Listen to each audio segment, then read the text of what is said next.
Sir Daniel Padilla may sinasawag na tumino di umano sa piling ni Miss Kayla Estrada. Tunog at maingay ngayon ang pangalan ni Mr. Daniel Padilla or DJ, hindi lang po dito sa Pilipinas maging sa Korea dahil kung saan ay tinawag po na superstar ang isang Daniel Padilla sa kanya pong na-receive na award. Isa sa mga inabangan sa red carpet ng Seoul International Drama Awards 2025 ay walang iba kundi si Mr. Daniel Padilla. All smile at mega kaway nga siya sa mga fan at media na dumalo sa red carpet show sa Seoul, South Korea. Tuwang-tuwa naman ang mga netizen ng tawaging superstar si Daniel Padilla ng female host ng red carpet show. After nga ng red carpet ay dumiretso na siya sa award show kung saan tatanggapin niya ang Outstanding Asian Star Awards Philippines. Samantalang masayang-masaya at proud na proud ang kanyang mga fan, kaya naman binigyan siya ng 5 congratulatory LED billboard sa Seoul at isa naman dito sa Makati. Pagdating nga ni Daniel sa Seoul ay sumalubong sa kanya mga LED billboards sa KBS Hall at talagang pinuno kung saan pinakita po ng mga taga-suporta ni Mr. Daniel Padilla yung kanilang effort para kay Daniel sa pagkakapanalo nga nito at pagtanggap ng award dito po sa Seoul. Hindi talaga siya iniwanan hanggang sa Korea ng kanyang mga fan. Bukod pa dito ay napagkamalan pang ang Hollywood actor ang isang grabe ang hinamig na papuri ni Daniel Padilla habang rumarampa siya sa red carpet sa ginanap na 2025 Seoul International Drama Awards sa KBS Hall sa South Korea. Nagmukhang Hollywood di umano ang star. Kasi naman angat na angat ang kagwapuan ng aktor na anak ni Carla Estrada. Ibang-iba ang dating ni Daniel, naramdam mong masayang-masaya sa buhay niya ngayon. Congratulations Daniel, parang ang Hollywood star. Grabe ang pogi, congratulations DJ. Ang angas ng style DJ, action star na action star. Mas lalo siyang gumwapo. Happy for DJ. Saludo sa'yo DJ, hindi ka nagpatalbog sa mga Koreano. Super gwapo ni Daniel, so fine, so amazing. Love to see him next to great Asian actors. Ang gwapo, lalaki si Daniel. Good karma indeed. Well, sabi nga nila, iba raw ang nagagawa kapag masaya at in love ang isang aktor. Di ba nga si Kayla Estrada nga raw ang nagpapasaya sa buhay ni Daniel ngayon? Abay bongga! Yan ang ilan sa mga laman ng balita patungkol po kay Mr. Daniel Padilla dahil talaga naman totoong angat na angat po ang agwapuhan ng isang Daniel. Alam niyo po, pag pinuntahan niyo po ang lahat ng mga post tungkol po kay Mr. Daniel Padilla sa Facebook, lahat mo ng dadaanan ninyo ay talagang nagkakamit ng million views. Pinag-usapan po kasi talaga si Daniel Padilla dito po sa Korea dahil grabe po yung aura niya. Malaki kasi yung changes ng itsura ni Daniel nung nagpunta sila ni Catherine Bernardo nung tumanggap sila ng award, diba? Nung hindi na sila okay that time. At sa present na itsura niya ngayon. So, medyo talagang nag-glow lang todo si Mr. Daniel Padilla. Makikita mo sa mga itsura niya na talagang he's very guwapo and very handsome. Pero mas pinag-usapan din ng ilan sa mga sinabi nito or speech nito na pinasalamatan niya yung kanyang mama. Sabi niya, I made it. Thank you to all the fans. Thank you for your continuous support.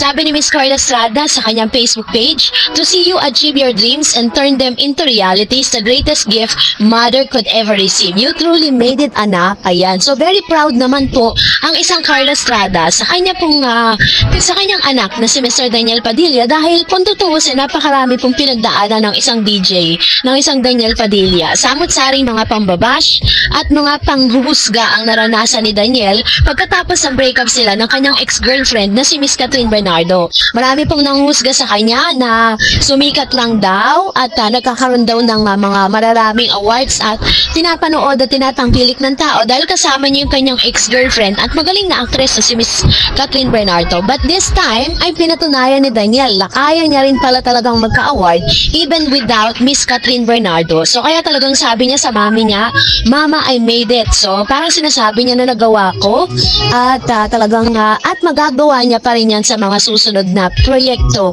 ni Mr. Daniel Padilla. Pero isa rin sa mga inaabangang balita kung saan sinasabi po ng ilang mga showbiz critics and showbiz insiders na si Daniel Padilla di umano ay tumino kay Miss Kayla Estrada. Sabi dyan, may kuwang larawan sina Kayla Estrada at Daniel Padilla. Wala namang tumututol sa anumang relasyon or umunay relasyon ng dalawa na unang nagkasama sa isang action series. Katunayan, tila gusto ng mga fans ang chemistry ng rumored couple at mukhang tumingin nga raw si Daniel na laging kasama ngayon ni Kayla. Komento ng mga netizen, Kayla is a good influence on Daniel. Good decision, DJ. Time mo naman to be happy. Pass is pass. Present na pinag-uusapan, di ka teenager, nagkakaedad ka na, disenteng tao si Kayla, at mas may sinabi ang pamilya at sikat din. Congrats to both of you. Love this sweet couple. Pinaalalahanan pa sila. Put God the center of your relationship. God bless to both of you. May maghahabilin naman ang aktor. Kayla is a good girl. Daniel, please take care, Kayla. Keep looking good and enjoying life. You deserve it. Ganda talaga, classy and beautiful woman. Great feature, sobrang bagay sila. Let's pray for peace and happiness of anyone, not insults. God bless. Bagay na bagay kayo, gwapo at gwapa.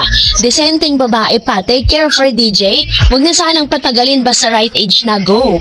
Kitang-kita mo sa mga ngiti nila na maligaya sila at kontento. Yan ang in love.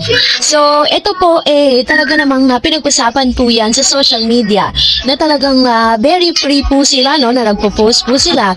Even though may mga interview si Mr. Daniel Padilla na tinatanong siya with regards dun sa kanilang relationship ni Kayla. Pero parang iniiwasan ni Daniel Padilla na sagutin ang mga bagay nito. Sabi niya, pass daw. Wag daw muna siyang tanawin patungkol dyan. Ano? Parang hindi pa siya ready to come out kung ano ba talaga ang tunay na estado ng kanilang relationship.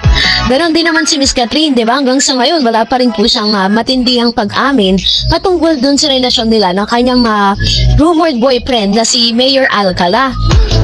So, kasabay nga nito is talagang dati po talaga is parang ngayon ay mas ginugusto na, no? Talagang natatanggap na unti-unti ng mga fans si Mr. Daniel Padilla na si Kayla Estrada naman ang napili ni Daniel na makasama nito.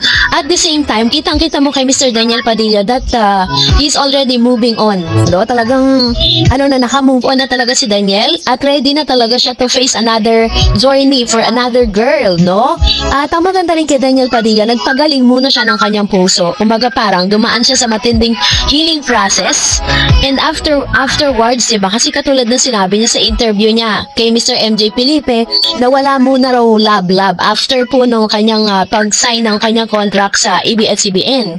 And this time, yun nga yung pinag-uusapan niya yun. And that's it for today.